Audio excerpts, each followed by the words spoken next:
In the olden days, what you'd see on a movie set would look pretty much the same as what you'd see in the final film. But with modern technology giving us the capability of CGI, all you need is a green screen and a couple of props. And because of this, movie sets nowadays look completely different to what you see in the final movie. So here are some movie clips without the visual effects, for you to see what they really look like. Life of Pi. In this movie, we see that Pi Patel spends most of his time in a boat at sea. Oh yeah, and there's a tiger there too. Except they're not at sea and there's no tiger there. Nearly the entire movie was filmed in front of a blue screen, and the tiger was completely CGI. However, for the close-up shots where Pi has to physically interact with the tiger, they didn't use a tiger either. They used a blue teddy bear, with badly scribbled on eyes. Captain America Civil War. This film used tons of green screens for locations that you would have thought you could get away without having to use it. Like the fight scene between Team Iron Man and Team Captain America that takes place in an airport. I mean, is an airport really something that has to be done with CGI? Apparently so. But the scene where Captain America stops the helicopter from taking off with his bare hands makes more sense, as that was done at ground level rather than on a dangerous rooftop. The Wolf of Wall Street.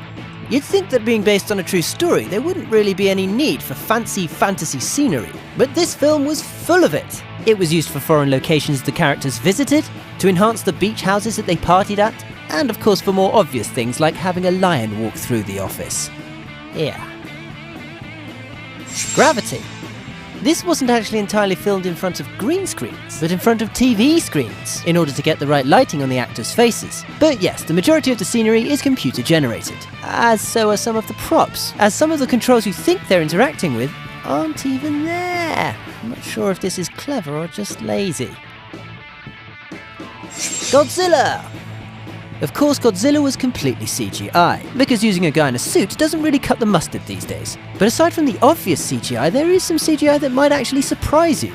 For example, when the army's on the coast trying to attack the monsters, there's nothing there. Just green screens and a fence and some soldiers. Jurassic World. Of course, this movie heavily relies on CGI, as dinosaurs are extinct, and dressing an actor up in a dino suit looks, well, we all know what that looks like. So as a result, many of the scenes look entirely different to what's seen in the movie. In many scenes where a dinosaur would appear, actors had to imagine there was something there. And in other scenes involving raptors, for example, they had actors with these funny helmets and motion sensors on them for a point of reference. And as if creating pretty much all the dinosaurs with CGI wasn't enough CGI, even the scenery was enhanced with CGI, made to look even more amazing. Batman vs Superman in Dawn of Justice. Most of the Gotham City scenery was done with CGI, and being a fictional city, this was to be expected. But what's surprising is that they used CGI for Batman's powered armor, in order for the actors to be able to move around more freely. And for a huge chunk of the fight, it wasn't even Ben Affleck fighting. It was just a stuntman. Huh. What did you think of these scenes? Did they look completely different? Let us know in the comments below. For your daily celeb fix, subscribe.